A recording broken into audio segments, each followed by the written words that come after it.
Hi there, and welcome to the HR Podcast. This is Linda Misegadis and Cyndi Manuel, and we'll be your co-hosts.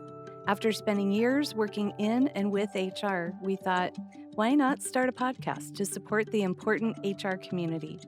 We believe the way things have always been done isn't necessarily what's going to work in the future. So we're diving into topics that support HR and working women as they navigate the future of work. We're talking about professional growth and also how we can support each other as human beings.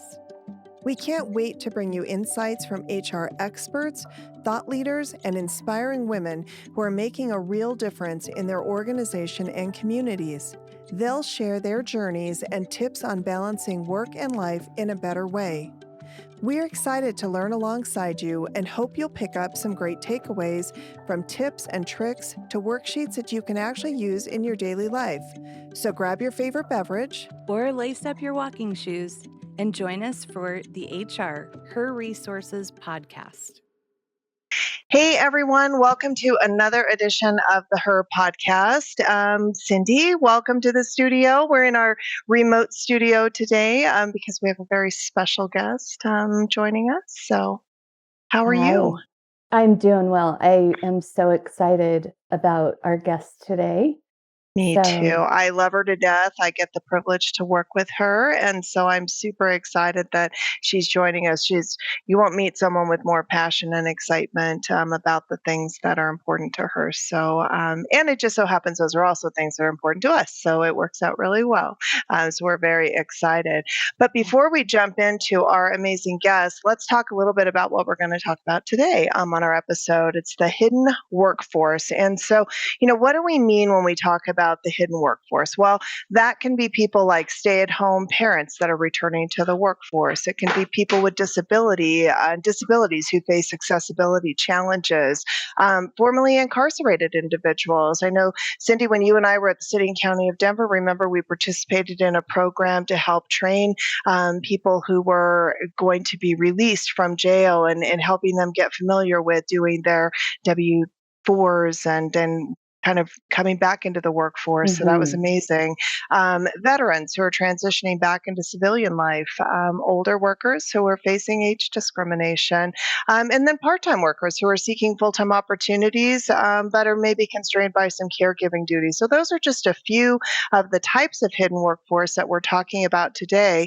And just a few notes before we introduce Allie. According to a 2020 study by Harvard Business School, 27 million hidden workers in the U.S. remain underutilized due to biases and structural inefficiencies in hiring practices. Unbelievable, right? And hidden workers often get overlooked because traditional hiring processes rely heavily on rigid job requirements such as educational qualifications, gaps in employment history, outdated skill sets, which may not recognize the potential and flexibility these workers can offer. So I'm really excited about this one. It's an interesting topic and one I know that Allie has a lot of passion for. So Cyndi, why don't you introduce everybody to Allie? Yeah, I am so happy to get to introduce you, Allie, to our community. This is the first time I'm getting to meet you, but boy, am I excited about this one. So Allie Mercier is 5 years into her career as a public sector executive at UKG. Allie started her career in youth development, where she worked serving New York City schools for over 10 years in nonprofit administration, working in a myriad of administrative roles at the organization, as well as representing the organization as one of their national presenters on her original thought leadership, focusing on futurism. I love that. After leaving New York City, Allie had the unplanned opportunity to be a stay-at-home mom. During this time, Allie went to a local call for volunteers with Sandy Hook Promise. This one touches my heart, where she was immediately brought on as one of their gold standard presenters in gun violence and suicide prevention. At UKG, she not only serves in her sales capacity, but is on the board of directors for their nonprofits, the People Inspired Giving Foundation, as well as a member of all their employee resource groups. Allie is also an active member of UKG's Sales Internship program. Big fan of interns. Allie's core values are kindness, curiosity, and sincerity. And Allie lives with her husband, Phil Caminetti. I hope I said that. It's a tough one. Caminetti. Their 2 kids, Quinn and Cole, and pups, Ada and Josie. Allie, welcome to the Her Resources podcast. Gosh, I'm so grateful to be here with you all. We are Thank so you. happy. Yeah. Yeah, we're very excited to have you here. So, Cyndi, why don't you start us out today? Because I know we've got a lot of questions for Allie. We do. And before we get there, I did want to ask you, Allie, before we got online this morning, before we started the podcast, you had shared with me some additional information about Sandy Hook. And I would love for you to kind of share how you got involved and kind of what that meant to you as well. Yeah, absolutely. So when I was working at the youth development agency I come from, I had a job in social media. They were like, "You're a millennial. You're good at that, right? Go." And I was like, "Yeah, here we are." And I was on December 14th, 2012, watching Twitter from a social listening perspective when I started to saw the news break about what was happening in Newtown, Connecticut. As the news started to come up, and I'm sure everybody that's listening know, we had 26 folks that were murdered that day. 19 of those folks were 6-year-olds. I have a 6.5-year-old now. And one was 7, the rest were teachers. It was a tragedy, and it hit me. All school shootings are terrible for me, but to take these innocent lives just destroyed me. So fast forward a few years later, I was not working with the youth development agency anymore. I was a stay-at-home mom. I was about 5 weeks postpartum holding my newborn, and I saw the unfolding happening at Parkland, the shooting that happened at Parkland. And what I saw was some savvy, smart high schoolers advocating for themselves right post a trauma. And all I could think to myself was, where are the adults? I think that my allyship starts almost with, first and foremost, children, because while they have voices, no one listens to them, apparently, because since Columbine happened when I was in 8th grade and I saw that unfold, we had an opportunity to do something to stop children from being killed. And when I saw these savvy high schoolers advocating for themselves, I still thought, where are the adults? And at the time, I was like, well, you're an adult woman, go. And so I signed up with a local call to Volunteers Action with Sandy Hook Promise. And I went to a local event where they were kind of just like, here are our decks for our Say Something program. Why don't you try to run through it and see if you're good at it, basically. And I wung it. And I have a father that died by suicide. I can resonate really deeply with the content because it is a school shooting prevention and a suicide prevention program.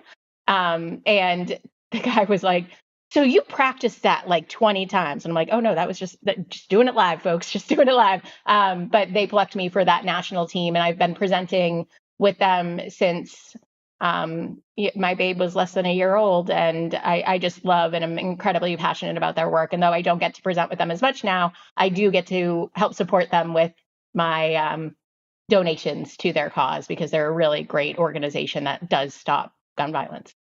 Gosh, Allie, thank you for sharing that. I'm really sorry for your loss of your dad too. And what a meaningful passion you have there. And we will absolutely put the link so that if people want to make donations or, just even look on, I'm sure they've got a website that people can get ideas about what we can all do in our own communities. Being here in Colorado, Linda and I, are familiar with Columbine and, all the tragedies across the United States. So Thank you for sharing that, Allie. Yeah, absolutely. So I'm sure you are very passionate about sort of tapping into untapped talent, so to speak. So what kind of excites you about this whole topic as well, the hidden workforce? Yeah. So one is that I am a hidden workforce person. I was a stay-at-home mom. Yeah. I have an invisible disability. I have multiple sclerosis. I stuck that landing. I can't always say that word. It's a tricky word for people with multiple sclerosis to say. Sometimes I just switch to majestic spectacular because that's more fun and magical. So with those things in my pocket, I could have had quite a lot of folks dismissing me out of hand. And what I know about myself is that that is foolish if anyone dismisses me out I of was going to hand. say, you are not easily dismissible, Allie. I've just met you and I can attest to that. Yes, Yeah. absolutely. She is a force to be reckoned with. But the initial passion for this actually was founded in me. The saying is the road to hell is paved with good intentions. I went into New York City with a white savior complex, although I did not understand that phrasing or the deep meaning of that at the time. I entered a youth development organization serving New York City's most violent, most poor, struggling public schools. And I got a real education on that. A, the community was quite capable of taking care of itself. B, that we didn't need white people to come in and save. We had a lot of people of color, Black folks, that are able to do this work. And C, that the person in front of the classroom that's going to have the most impact are the person that looks like the kids in the classroom.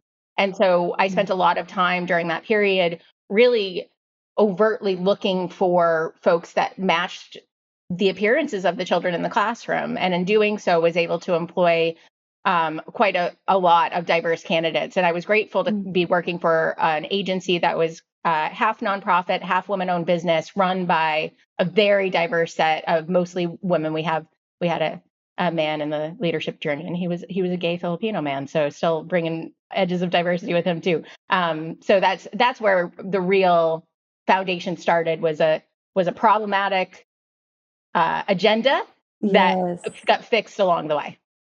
Awesome. Gosh, your background there's so many layers to it, Allie. It's just kind of fascinating. So not surprised that you're such an advocate for, this topic. So what do you think are the biggest barriers that, members of the hidden workforce face when they're trying to find employment? Because, back to Linda's statistics, and I have seen statistics as well, it's not an easy, it's something that is still, even though I think there is momentum, I think there's probably still a lot left to be doing, right? An incredible amount is still to be done. Yeah. What I think about in this world, like if you had asked me a question when I was 22, I knew absolutely everything in the world, right? I knew everything. Everything I knew. Isn't it great? Like, what a feeling. I know, we're so wise when we're 22. Isn't it amazing? Genius expounds. I don't understand it.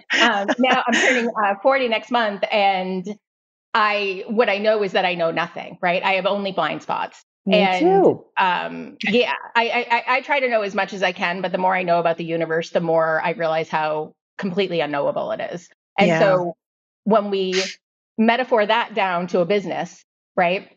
We look at the folks that are running a business or that are the hiring managers for a business. And what I know is that people are very comfortable with like.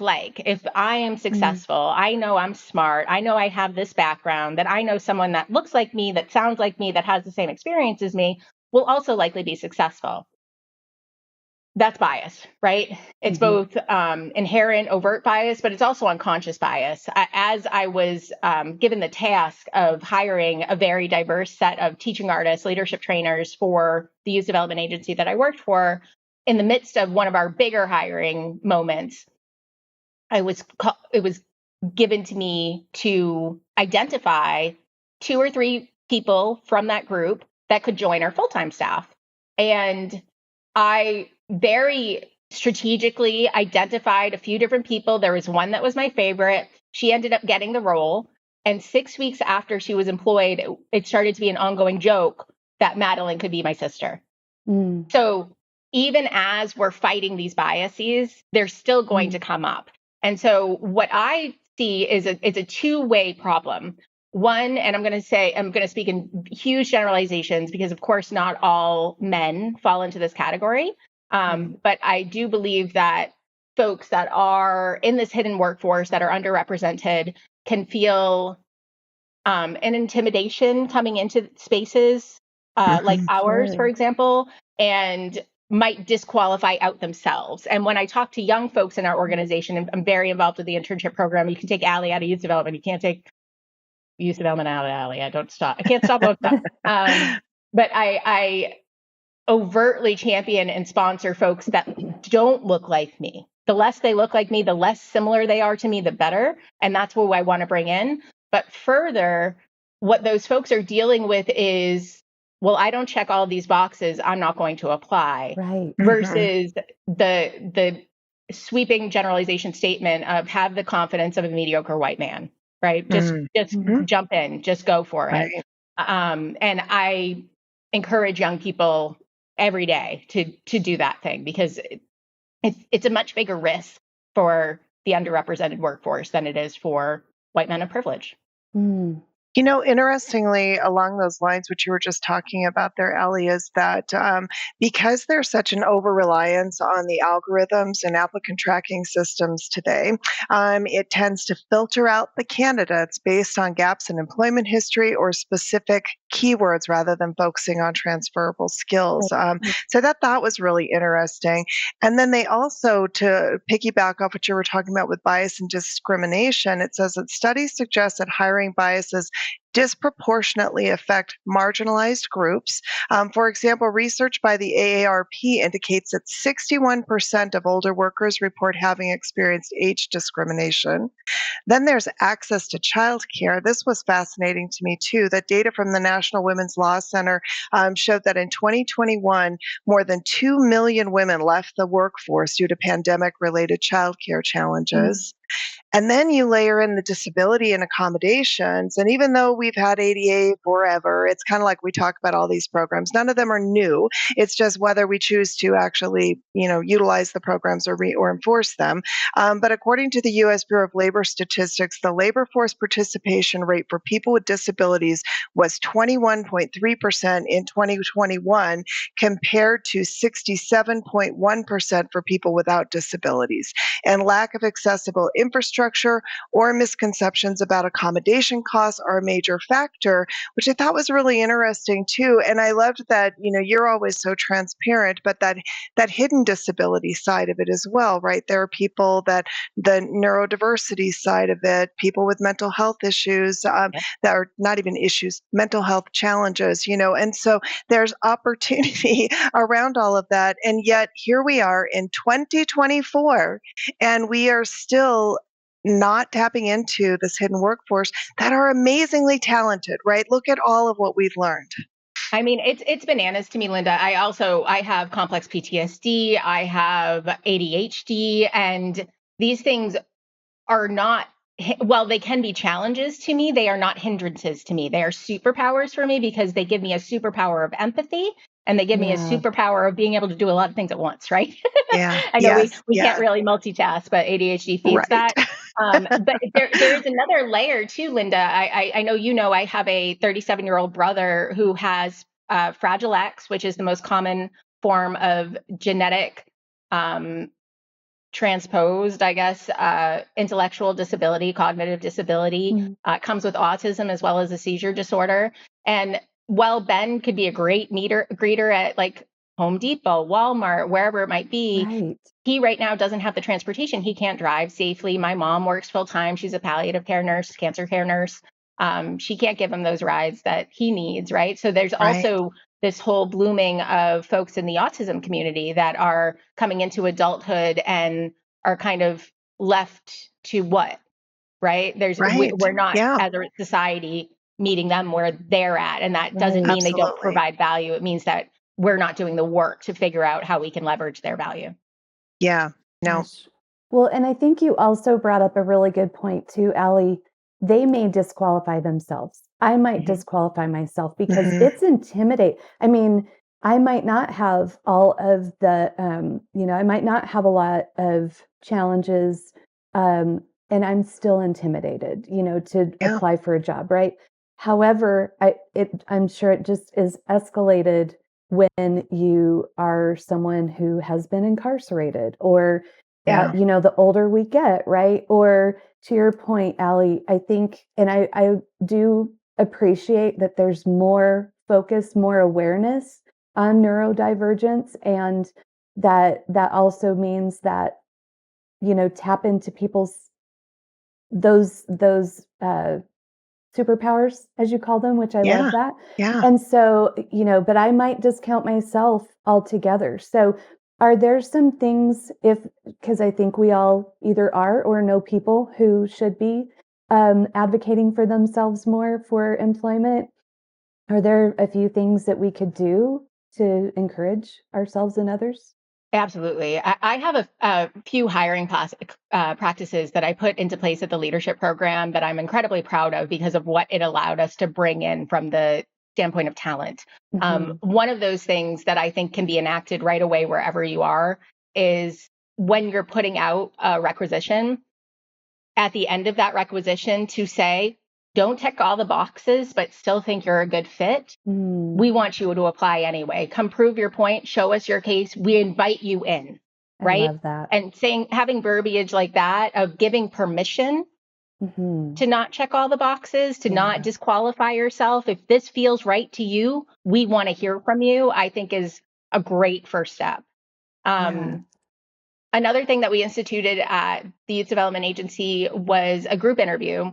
And I know some folks can get a little bit scaredy about group interviews, but what ended up happening for our group interviews was it wasn't like the people that won weren't the people that were making other people look bad, right? That wasn't the point of the situation. This point of the situation was where it was a community building organization, conflict resolution, that sort of thing. And so if that sort of stood out in the interview, you're not passing the interview. And what kind of made it the most like beautiful kumbaya thing, I would have to often sing, you don't have to go home, but you can't stay here at the end of these interviews, was the last question we would ask was, sell me on why I should hire the person to your right.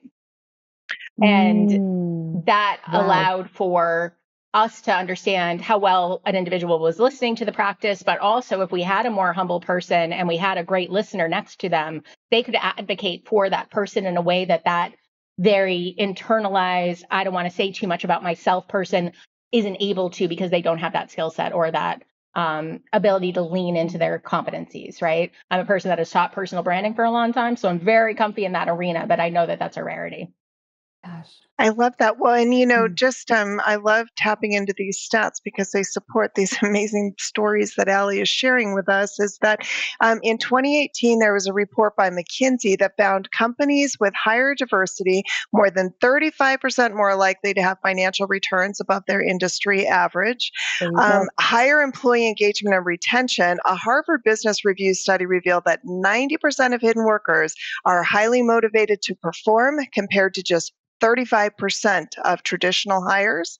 And then addressing the labor shortage, it says that the National Federation of Independent Business reports as of 2022 that 51% of small businesses have job openings they cannot fill. And they're suggesting there's a missed opportunity to tap. They're missing a workforce that they could be tapping into as we hear about labor shortages, and we hear about it all the time. I'm always shocked when I hear this, and then I'm talking to people who are like, yeah, I just can't get a job. And I'm like, what on earth is happening? There's clearly a miss in what's happening between hiring practices and the labor shortage. So it's exactly right, Linda. And when I presented on futurism, the last thing that I presented on was the future of work and how automation, artificial intelligence, and robotics were going to change that landscape, and how we needed to be flexing as youth development practitioners to help our children for the work that they were going to be into instead of doing 1950s education. And I started doing that work because I was on,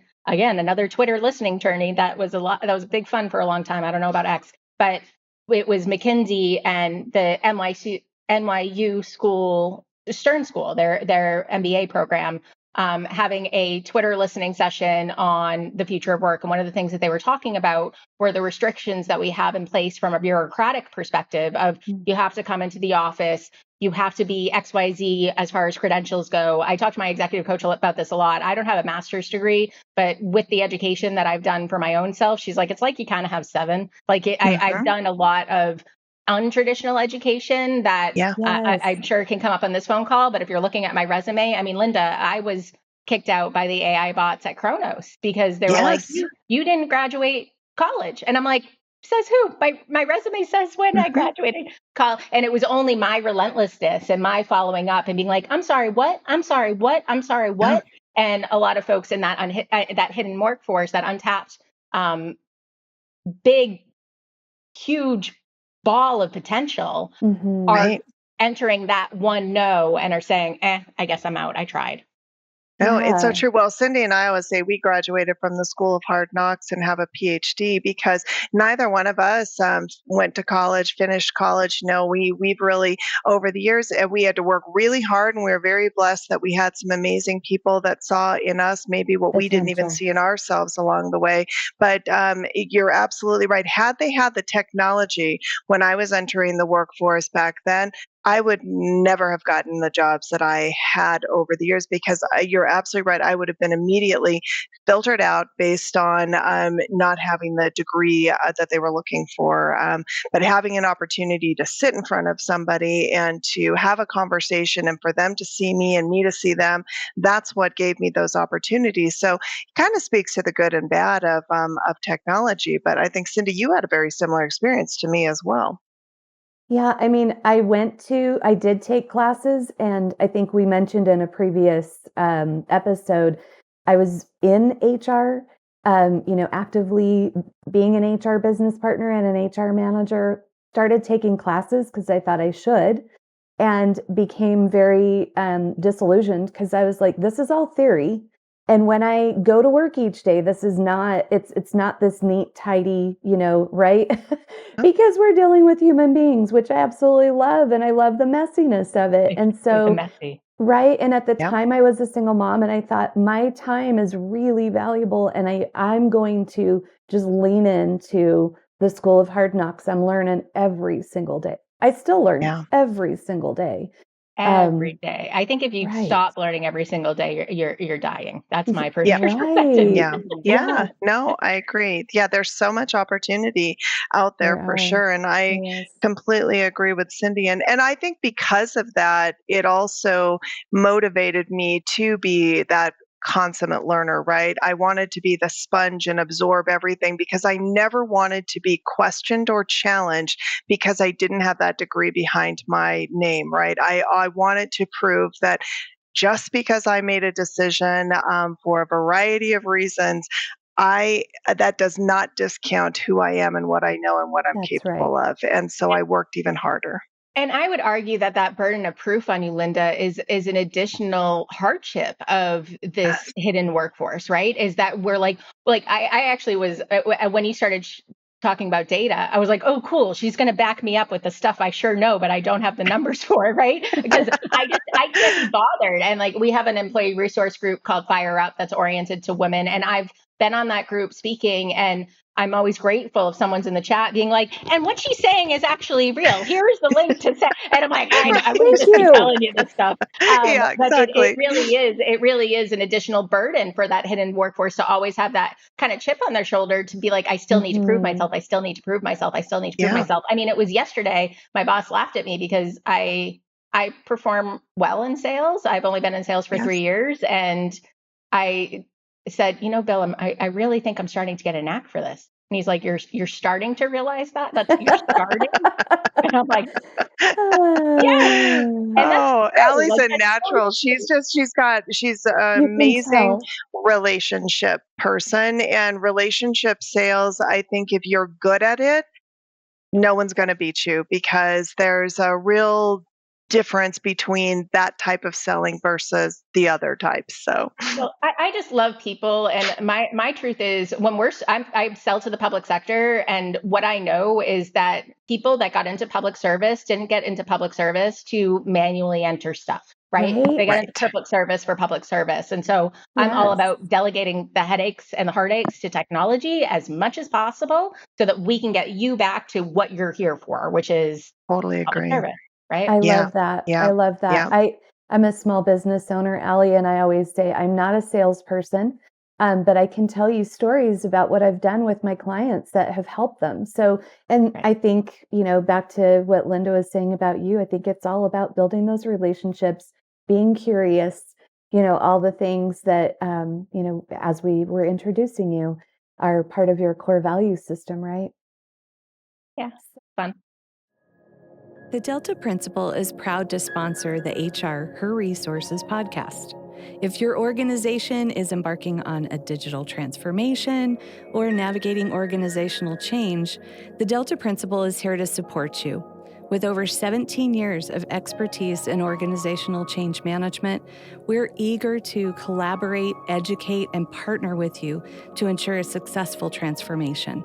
We now also offer personalized change management coaching and classes tailored for employees on navigating change and for leaders on effectively leading change.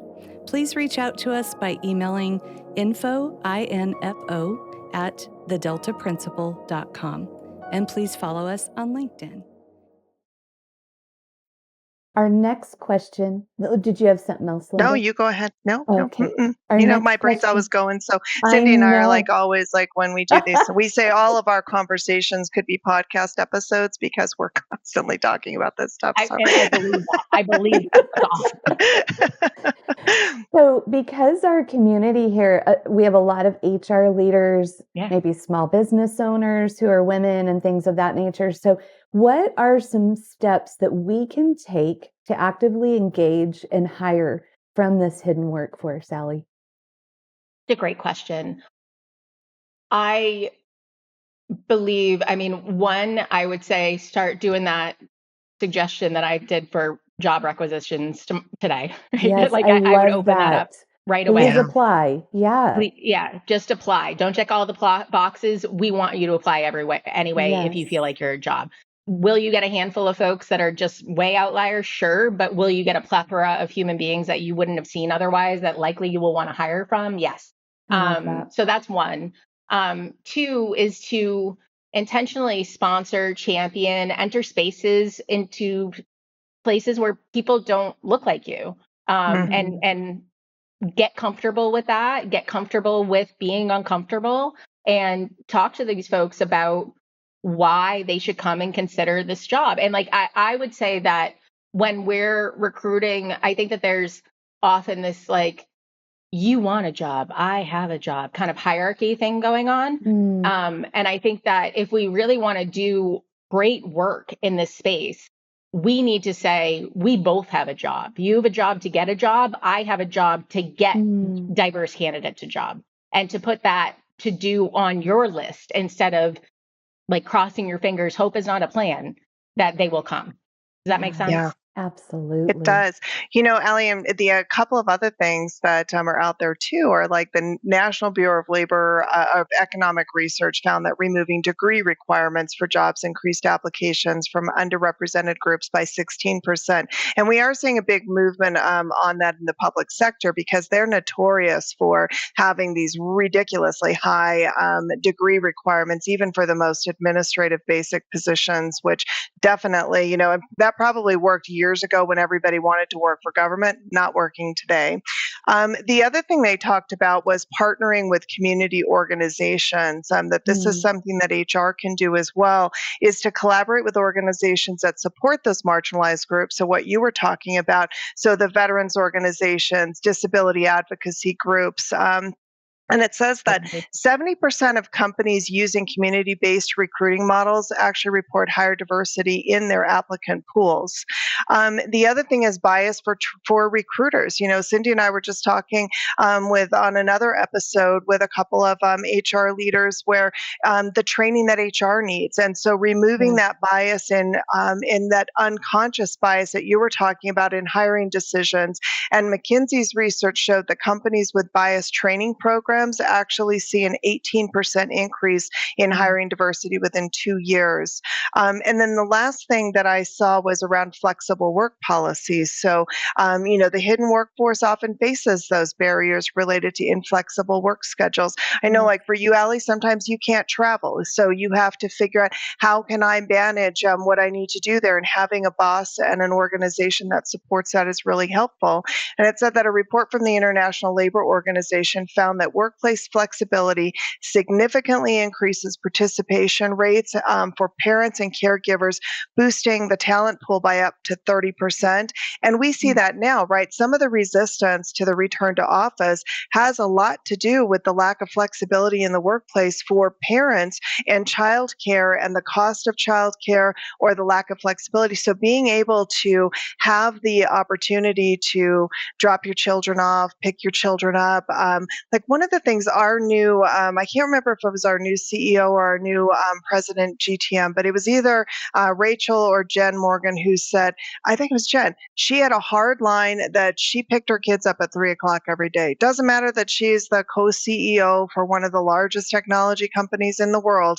She picks her kids up at 3:00. And I'm like, that is so much more respectable to me. And having the one that she took the hard line, but two that the company respected her and respected that enough to allow that flexibility in the workplace. So I mean, it's huge. In the disability community, we talk about there's a movement to talk about, instead of having disabilities, having disabling environments. So for the first couple of years that I worked for Kronos, then UKG, like 6 months after I joined, I assumed that I had a lesion from multiple sclerosis in my eye that was always active, because I was waking up early. I was driving my baby Quinny to his daycare. I was going to my office. I was working all day, doing a really good job. And then I was going back and I was picking him up and I was driving him home, and I had to make sure he had snacks. Otherwise he was and I couldn't make sure he couldn't fall asleep, because then it was bedtime is a mess. And this lesion was always active.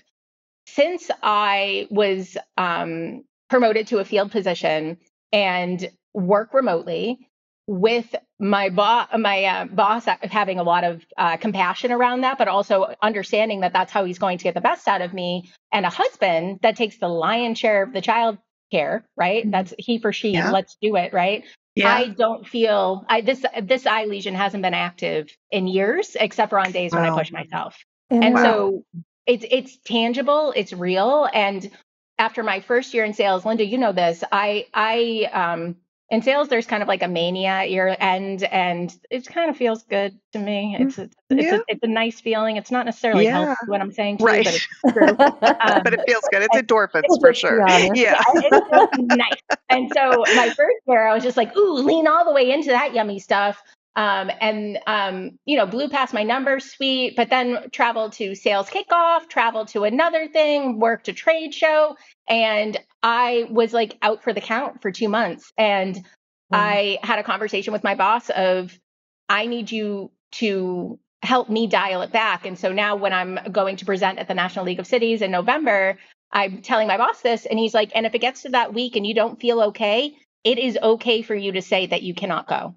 Yes. And that's unbelievable from a person in this world. It's just, and it's part of what makes my life possible. Absolutely. So it's kind of what I'm hearing you say is, when you have a collaborative, compassionate, someone who listens, who is, your manager, your leader, whatever that role is, who can support you, then you feel like you can do pretty much anything. And you also feel open to being able to say, okay, I can do this much, but I can't do that, but here's how I could do it, maybe remotely, or, fewer hours, or taking a week off in between these events, or whatever it happens to be. But it's a collaboration. It's a conversation between the two of you. It's not here's my expectations, Allie, or anyone else. There's some flexibility there. It's right. And he has a lot of trust in me, right? I'm like, I'm kind of like Tinkerbell. I just need you to clap and believe, and it will work. I promise. And that's what works for us. And every once in a while I pull him in because I need some help, but otherwise that's our relationship. So it also involves a deep level of mutual respect to be able to find that space. So I'm not saying that everybody in the hidden workforce is going to find that right away, because that's not reasonable. Sure. But I believe it is something that if we as leaders are ready to do that work. I mean, Bill is so gracious and called me after we had one of these challenging conversations where I was like, I'm not a normal salesperson. And he thanked me, because he said, there's never been a person that has pushed me to be a greater leader in this arena, and in a long time. And you are pushing me to be a better leader, and thank you. And that's the sort of leadership we need in order to really take advantage of this rocket of potential that we have that we're not looking at. Yeah. And I think Yeah. HR can be instrumental in supporting and coaching leaders to, Absolutely. get Yeah. to that level. Yeah. Yeah, 100%. that goes to that training we always talk about, right, Cyndi? Is that Absolutely. managers often are don't always have the people skills, or don't understand, or don't really know how to balance that whole life situation that comes into the workforce. And somebody we were talking to the other day, I thought said it so well, and that you're the same person whether you're at home or you're at work. And so the idea that all of a sudden you're like Allie Mercier, here at UKG, is a completely different person than Allie, the mom, the wife. It's not. You're the same person. It's just where you happen to be doing your work on that particular day, right? And we forget that sometimes, because it's like you put on your suit of armor and you go into battle, right? And nobody knows who you really are in the workforce, and that's just not the reality of life. And it makes for very ineffective workforces in the long run. So it totally does, and to be overt about it, I am very deliberate about not code switching as part of my work as an anti-racism practitioner, right? I try to not code switch in order to make that safer for other people, because it is so safe for someone that looks like vanilla white me, right? The doe eyes help too, right? Yes. Right?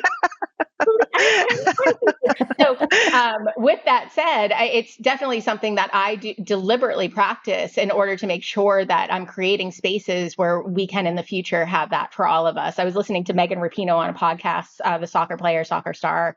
She recently retired, and she was talking about how the national women's soccer team was always so successful because of the individuality of their players, because there was no one trying to quash them into a certain mold. They were to be absolutely themselves. And in being absolutely themselves, they were able to unharness their full potential. And I think that that's a lesson that we can take into the workforce and run with in every direction. I love that. And everybody brings their best self to the table because you have that trust and you are able to be vulnerable and say, here's what I have to offer. And it's, the sum of the many, and it's just so much better. Yeah. I love that. Can I ask a question about the internship program that you're a part of too, Allie? So I'm a huge proponent of internships. That again, as a small business owner, I tap into interns. They're amazing. I learn way more from them than I'm sure they learn from me. Well, you have an amazing intern, Cyndi Lauren, who helps us with all of our stuff. Yeah. She's awesome. And so one of the things I'm kind of thinking, and this is just sort of, I'd love to brainstorm with the two of you on this just a little bit, like even starting earlier, right? During internships and considering, okay, where are there some interns who may not fit like a typical mold, right? Who might be a part of that hidden workforce, who may be future moms, who may be, don't look just like me, things like that. Allie, are there things that we can do as HR practitioners, as leaders in businesses, as small business owners, to be able to proactively and intentionally, look at internships to kind of get people started down this path so that they don't get to a point where they're like, I'm just not going to raise my hand. Yeah. Linda, I don't know if you want to. No, you go ahead. So this is a passion of mine as well, Cyndi, like outside of my work with interns, mostly because I see the university college system right now on a direction that is built for disruption.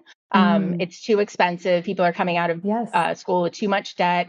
I am the only one of my peers that owns a home, isn't scared about making my mortgage bill, right? Like, and I went to a great school. I have friends that have a double master's from Yale that are struggling with this stuff, right? So education, we're kind of out educating ourselves. And I'm like, wouldn't my kid be better served just doing an internship in Spain at a business instead of going to school for business and Spanish? Like, not to denigrate the college experience. I had a lot of fun in college. It was a great time. But what we're seeing now with the cost that comes out of it, I mean, the reason why my dad is gone is because my dad died. Like that, cool, like neat. That's Right. great. Like that, Yeah. that, and totally puts me in an anomalous situation. And so I expect that interns, and especially Gen Z, these digital natives that are coming into the workforce, have as much, if not more, to teach us as we have to teach them.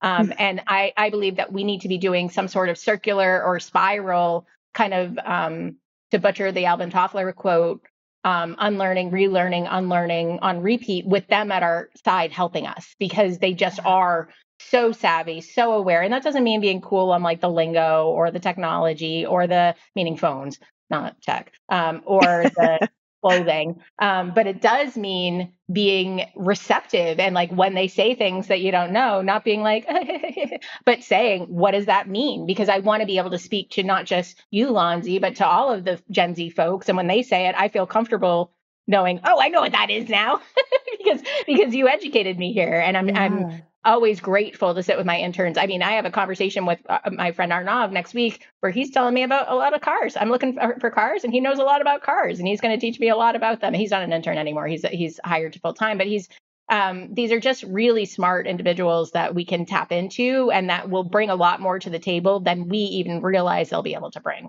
Yeah.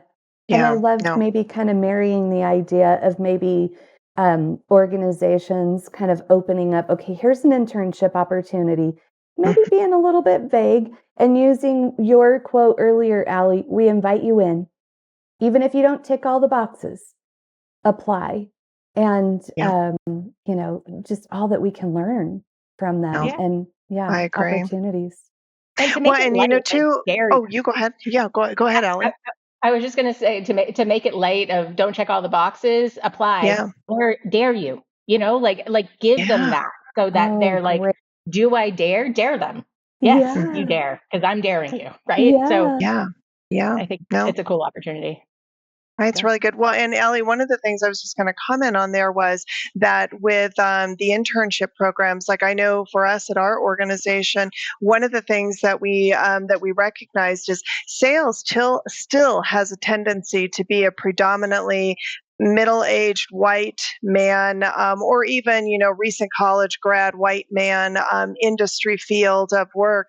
We don't see a lot of diversity still in the sales arena, and so I think that was one of the things that we recognized as well as an organization, and trying to figure out how do we tap into that. And so I know that some of the work that we've done with the HBCUs, and that's part of our internship program as well, is to actually look for, to attract and encourage people with diverse backgrounds to actually apply and see where do they fit. And what I love about our internship program is that it's not just about sales. They can do pre-sales, they can do marketing, they can do a little bit of everything, and kind of get an idea around where do I maybe find myself, where are some of those skills. And then I love our executive leadership because they're so open to then allowing those interns to talk to them, to have meetings with them. Like it's not, oh, you can't talk to them because they're the GVP or that's the CEO, you can't have a conversation.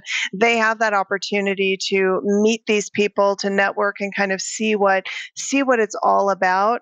And then the last comment on it is just the biggest thing, though, are paid internships, because that's the problem that I think we saw in early intern programs, right? Is you're not getting paid to do them. Well, we don't live in a world today that allows you to just do work for free.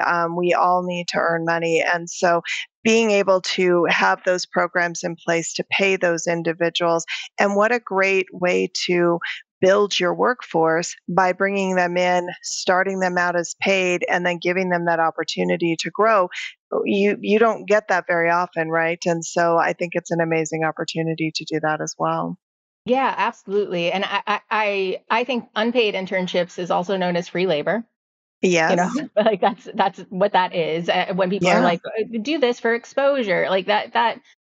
No, like people, if they want exposure, they could build up a TikTok channel, right? Like that, it's not worth it anymore. And so we need to demonstrate their value to them as they show up and give value to us. That's what it is, because people won't. I mean, that shock of my boss being like, clearly you have a knack for sales. That's news to me, right? Even though I'm winning, because you're good. Yes. And I just know that this population is also that thing. So if they're like, I'm not going to get paid for this, they're going to take that job. But that doesn't mean that that job is doing them service, nor that we're doing them service, because we're not showing them for the value that they are bringing. And the interns that I've hired, it's interesting to me because I think they don't expect to get paid. And so when I make the offer and say, here's what we're going to pay you per hour, they're like, oh, you're going to pay me? So, I mean, and you're right. They deserve that because they're adding value. And, you know, again, just I'm learning so much more than they're getting out of their internship. So if Cyndi and I wouldn't have had this amazing intern at the City and County of Denver, who helped us through these massive projects, change initiatives that we had, she was incredible. She came in, she helped us. Tyson, and she now is works for the City and County of Denver. And you know, just it was great for us. She filled a huge need that we had, and then you know, it gave her a career path. And so, you know, it's always just a win-win in the long run. And so thank you for bringing that up, Cyndi. I think the internship programs are so important. And what I do in my work with the internship program, to your earlier point, Linda, is I'm very well aware that how white and male our sales organization is. And I am a person that is here talking to engineers, trying to encourage them to come into sales, talking to folks that were looking for steadier, more secure incomes, but that are incredibly smart and would do incredibly well in our space. And I'm inviting them in, and I'm telling them that this is the time to take the chance. In your 20s, this is the time to lean all the way into work, right? And work those long hours while you have that ability to, assuming, you know, it's something that I've heard since my MS diagnosis, is that everyone has a well self and an unwell self. And it's just a matter of when they will meet that unwell self. And most folks, huge generalization here, obviously, don't meet that unwell self in their 20s. So I'm like, take advantage of that. Take advantage of that time where absolutely. You don't have to take rest for your fatigue like me, right? So it's a really crucial opportunity to be identifying those young superpower folks and then bringing them into your organization as much as possible with vigor and excitement. Yeah, I love that. No, that's really good. Yep. Well, and Allie, you brought up employee resource groups earlier, because I know, you know, we have a lot of them, and I know you're a member of all of them. And so, you know, when we think about like inclusive policies and practices, in a 2019 study by Harvard Business Review, they found that having those types of practices in place, like the use of blind resume reviews or skills assessment, even like removing names from, you know, once you've identified who you're going to bring in, and removing the name bias. But they said that actually increases underrepresented hires by 25%. And then ERGs provide support and inclusion for diverse workers, and organizations that have ERGs focused on groups like veterans, disability, caregivers, women have higher retention rates. So like Microsoft is known for its inclusive hiring of people with disabilities, using an autism hiring program to increase their diversity. And then the last thing that before I want you to comment on this is, you know, progressive return to work programs as well. So programs like Schneider Electric's returnship for people that are returning to the workforce after extended gaps have helped them boost the percentage of female hires by 14% within 18 months. And that's huge, because I remember being terrified of having any gap in my resume at all. So, and these programs often target like parents or people with long career gaps, where maybe they've had to, you know, to be a caregiver, or maybe they had health issues, or maybe they were a stay-at-home parent doing that. And then it allows them to re-enter at competitive levels as well, not feeling like I have to discount my first 20 years in work because I took a gap. Now I have to start over at the very beginning in an entry-level position and reprove myself all over again. So curious on your thoughts around that, because I think that's another area that HR really needs to play a proactive role in. Yeah, I have so many thoughts on it, mostly because I was a stay-at-home mom for 18 months, and that was like the hardest thing I've ever had to do, right? That's a hard job. That is a hard job. If you have let's say a woman we're talking about generally, it's the women that do this, that Yes. doesn't work for 17 years because she's raising her 2, 3, 4 kids. I expect that woman is going to enter the workforce with skills that are unparalleled in that workforce, right? Time management. The ability to manage those schedules, to Yeah. manage those personalities, to manage those needs. I mean, the comprehensive, just emotional workload and know-how is something that is not even seen as something that brings value to the table. And I would think that, or I propose that folks that are out of the workforce doing these unpaid, right? Just because they're not valued in capitalist society doesn't mean they don't have value, doesn't mean they're not skilled in order to do that thing, doesn't mean that these folks aren't really great at delivering, because most likely they're really great at delivering. And I expect that, again, our job as HR leaders is to get to work and finding those people and making them understand that they do have that value, they do have that worth, knowing that deeply in our own selves, and bringing them into the spaces, knowing that when you do, they're going to run through walls. And one of my favorite business books is Daniel Pink's Drive. And it's really for this one specific quote from it, which is rude of me to throw out everything else in the book because it's a good book. But he talks about that if you help someone in their personal life, then they'll run through walls for you in their professional life. And that, I think, is the unhidden workforce period. You make something happen for them, you give them a job, they're going to run through walls for you because they don't underappreciate that thing. And so I expect that it would be of value to all of us. And I do want to go back to what you were saying, Linda, as far as like that felon checkoff. I know that was a few minutes ago.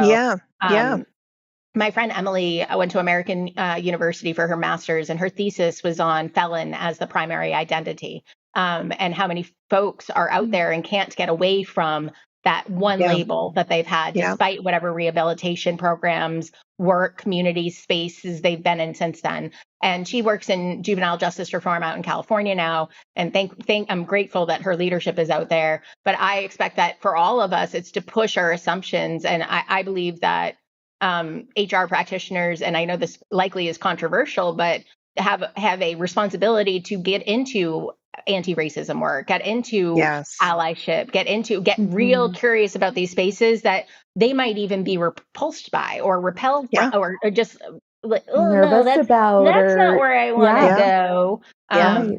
Again, when we're in these areas of discomfort, that's when we're growing the most. And I expect that the eyes will be opened in a way that is unexpected for especially me, right? But everybody on this call and the folks that are willing, are brave enough to do that sort of work.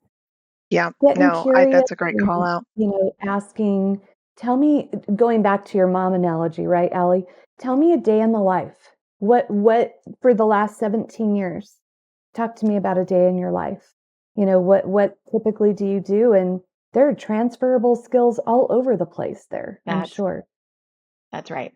Well, and I've only been a mom for like 6.5 years, so I don't have that 17 years of experience with being a mom, but I do know, like I watch my husband every day, right? My husband wakes up early with the baby. He tries to keep the baby quiet so that the 6-year-old can sleep for as long as possible.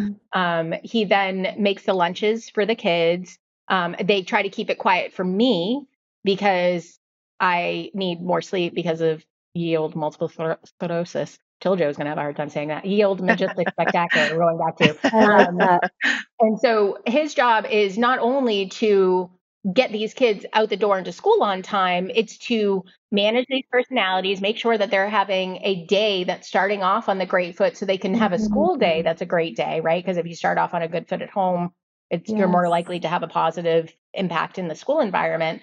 But further, when he's dropped those kids off, he's then back at the house making sure that everything with the lawn is taken care of, everything with the pool is taken care of. He's doing his freelance work. He's talking to me about ideas that I'm having and bouncing ideas off of me. And he's not sitting there on the couch Eating bonbons and watching soap operas? Of Yeah. course. Well, Right. like a depressed person could probably do that for months, but like no very happy human being or no person with energy in their body is going to be able to do that without becoming a depressed person, right? Yeah. As a person that has been through depressions, I'm like, get moving, let's go, it's time. Yes. And I hate that when I'm depressed and someone says that to me, I'm like, I don't want to talk to you right now because I want to sit on my couch and eat my bonbons. That's Right. where I want to be, right? Yeah. Yes, But absolutely. that is what we need. And I just know that the folks that are out of the workforce for that long, they're not merely doing what I was just listing off, but they're going to the PTA meetings. They're making sure the community events at the schools are happening. They're making sure to give the rides for the field trips. There's all sorts of unseen labors that this group takes on. And because it's thankless and because it's unpaid and because it's unrecognized, we dismiss it. And I think that is condescending, patronizing, and straight up out of touch. Yeah. Oh. And Well, missed Allie, opportunities. a total missed opportunity. Yeah. And I think a couple things we heard were time management skills, negotiation skills. There's so much that you just Personality talked about. management. Yeah. Yes, exactly. No, 100%. Well, Prioritization. honestly, we could talk to you forever on this. So we hope you'll come back for another episode with us for sure. Cyndi and I are really loving this, and we're learning so much in the process, and have already had some really amazing guests. And that's what's so important. We don't want it to just be our voice. We want it to be the voice of others who are out there in the world and experiencing this, and especially our fellow women. So we want to give our women a voice. So yeah, no. Thank you. Well, I thank you appreciate so you having much me for this joining day. us. This is wonderful. Yes. At any time, I would love to come back. This service for our women in HR, I think, is not to be undermined. And I'm grateful for your leadership, and I'm grateful for the impact that you are already having in this work. I know this is a relatively new podcast, and I know that these ripple impacts are huge and are big and are going to last for a long time. That's Thank our you, hope. Allie. Thank you. That is our hope. Yes. Well, Cyndi, thank you for another amazing episode. Thanks, And Linda. I'll look forward to seeing you back in the studio very soon. So thanks, everyone. And we hope you have a wonderful day. Thanks so much for joining us for this episode of the HR Her Resources podcast. We're so happy to have you with us on this journey. Music and production by Logan Misegadis of LJM Productions. We'd also like to thank our intern, Lauren Banas, for creating our logo and supporting our social media postings. If you'd like to connect with Logan or Lauren, you can find their information in the show notes. If you found value in our discussion and think someone else might as well, please follow and subscribe to our LinkedIn and share with a friend. Until our next episode, please take care and continue to support one another.